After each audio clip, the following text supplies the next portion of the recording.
Bismillahirrahmanirrahim. Assalamualaikum warahmatullahi wabarakatuh. Selamat pagi, salam sejahtera, Om Swastiastu, Namo Buddhaya, salam kebajikan. Bapak Ibu yang saya hormati, pada kesempatan ini perkenankanlah saya Bupati Kudus akan menyampaikan kinerja pengelolaan lingkungan hidup daerah yang menjadi dasar dalam menyusun rencana, program, dan kegiatan di Kabupaten Kudus. Perlu Bapak Ibu ketahui bahwa luasan wilayah Kabupaten Kudus adalah yang terkecil di Jawa Tengah. Hanya 425,15 km persegi.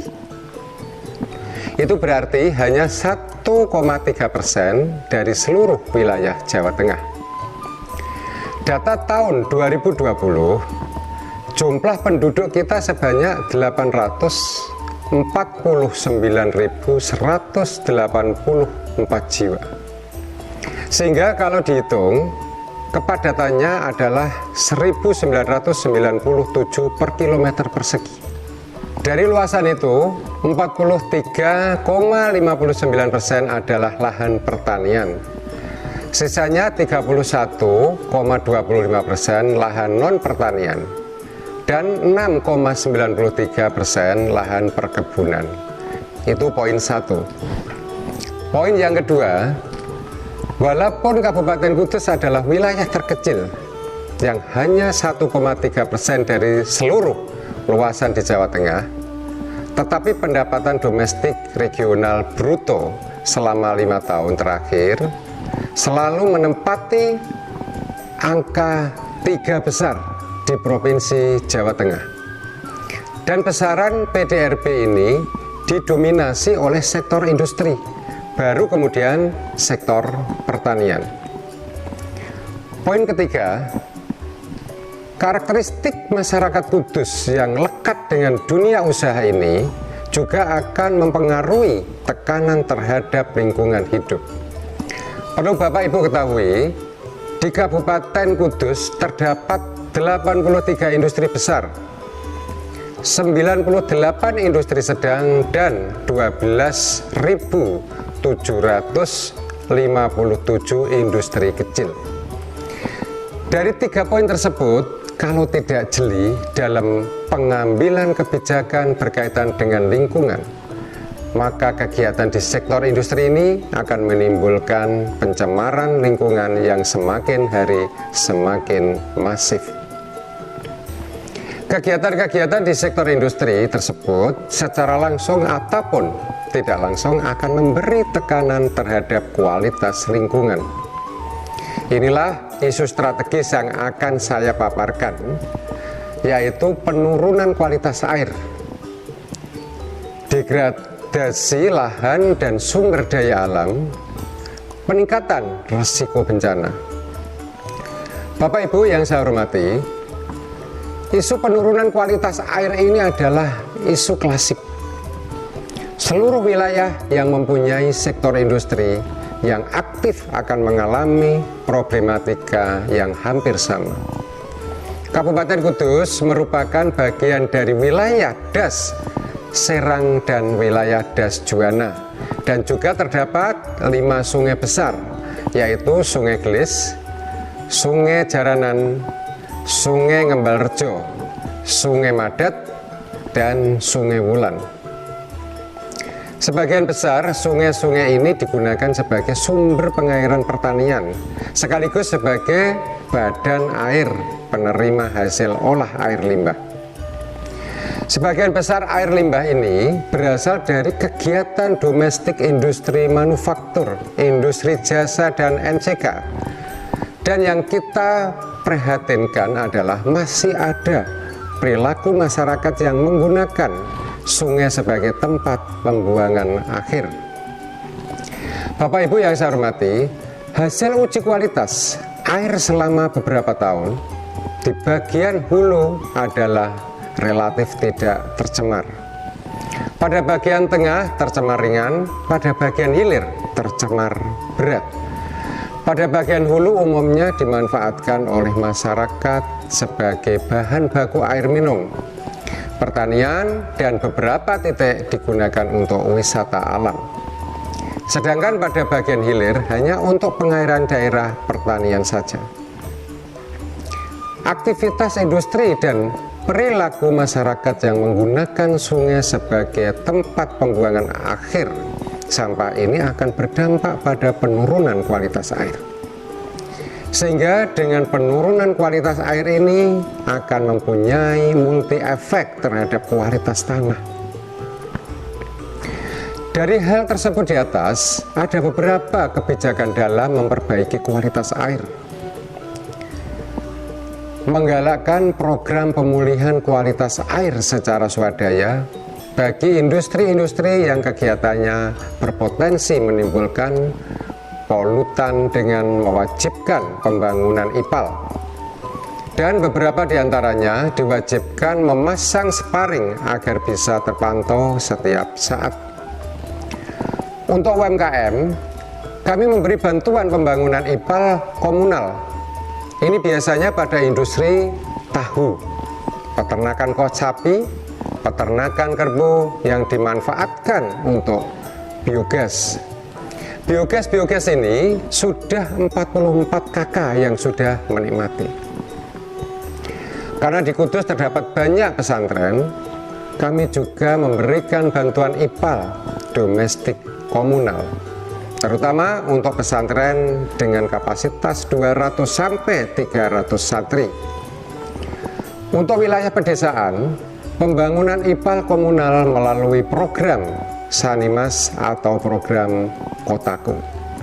Penekanan tentang degradasi lahan dan sumber daya alam di Kabupaten Kudus difokuskan pada lahan budidaya. Bapak Ibu yang saya hormati, perlu diketahui bahwa luasan lahan budidaya berdasarkan Peraturan Daerah Nomor 16 Tahun 2012 tentang RT/RW Kabupaten Kudus tahun 2012-2032 adalah seluas 16.606 hektar. Penekanan lahan budidaya ini untuk menjawab persoalan yang berkaitan dengan bertambahnya kebutuhan lahan dan pola pertanian yang tidak ramah lingkungan. Bertambahnya kebutuhan lahan oleh masyarakat dan pola pertanian yang tidak ramah lingkungan inilah yang akan memberi dampak pada kerusakan tanah. Di beberapa wilayah, yaitu di wilayah Kecamatan Dawe, Kebok, dan Jekulo, terdapat kerusakan tanah yang ditunjukkan dengan adanya parameter yang melebihi baku mutu kerusakan tanah. Ini akan menghasilkan dampak terhadap hasil pertanian, penurunan kualitas produk pertanian, bahkan memberi dampak terhadap kekeringan. Maka kami tidak lelah untuk memberi bimbingan tentang bagaimana cara bertani yang ramah lingkungan. Bagian utara Kabupaten Kudus adalah topografi pegunungan, yang sebagian besar didominasi oleh tanah regosol, yaitu topografi yang sifat kerentanan gerakan tanahnya cukup tinggi. Ini mengakibatkan rawan longsor. Untuk bagian selatan, topografinya berupa dataran rendah, sehingga pada musim hujan, bagian selatan sering tergenang dan rawan banjir. Selama tahun 2020 telah terjadi 5 kali bencana banjir dan 2 kali bencana tanah longsor. Topografi tidak hanya menjadi penyebab utama, tetapi pola hidup masyarakat juga mempengaruhi. Antara lain membangun hunian di lahan rawan longsor dan membuang sampah di aliran sungai dan saluran air. Maka kami dari pemerintah Kabupaten Kudus berupaya untuk meminimalisir terjadinya bencana ini.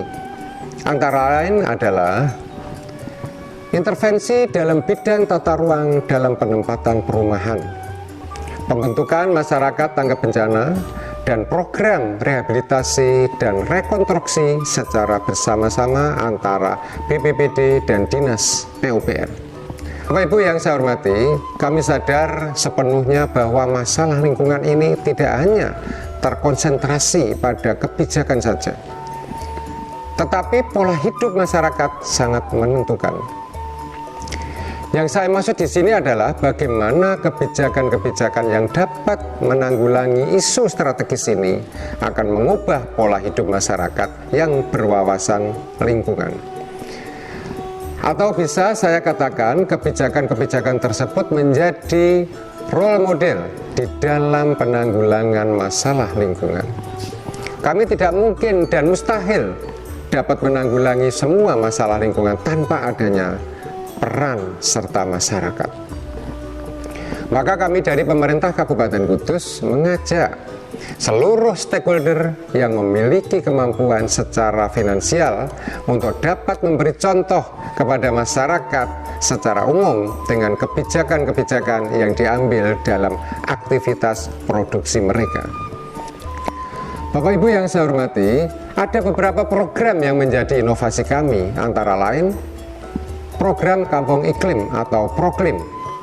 Saat ini ada 20 kampung iklim yang terdiri dari 7 lokasi Proklim utama dan 13 lokasi Proklim Madya. Program Bank Sampah. Saat ini ada 26 bank sampah aktif di masyarakat dan 62 bank sampah sekolah. Ditambah 1 bank sampah induk. Kami menggunakan sistem digital untuk mengetahui jumlah sampah yang ditabung. Nasabah dapat dengan mudah mengaksesnya melalui website yang telah kami sediakan. Program Sadimas atau Sampah Menjadi Emas melalui Peraturan Bupati Kudus nomor 34 tahun 2020. Maka sampah yang ditabung oleh masyarakat dapat diubah menjadi tabungan. Kami bekerja sama dengan Pegadaian berupa tabungan emas dan tabungan haji. Program Busadipah. Ini salah satu inovasi bagaimana masyarakat tidak merasa terbebani dengan pembayaran retribusi sampah. Dalam program ini, pembayaran retribusi sampah dilakukan dengan sampah. Pembatasan kantong plastik sekali pakai, kami telah menerbitkan instruksi Bupati yang isinya meminta dunia usaha untuk membatasi penggunaan kantong plastik sekali pakai. Alhamdulillah, saat ini seluruh supermarket dan retail di Kabupaten Kudus tidak menyediakan kantong plastik. Hasilnya, pada tahun 2020 jumlah sampah plastik dapat kami turunkan sampai dengan 18,73%. Pemanfaatan maggot atau lalat BSF. Kami mensosialisasikan pemanfaatan sampah melalui maggot sehingga bernilai ekonomi. Harapan kami kegiatan ini dapat mengurangi timbulnya sampah organik sebanyak 55 meter kubik per hari per TPS.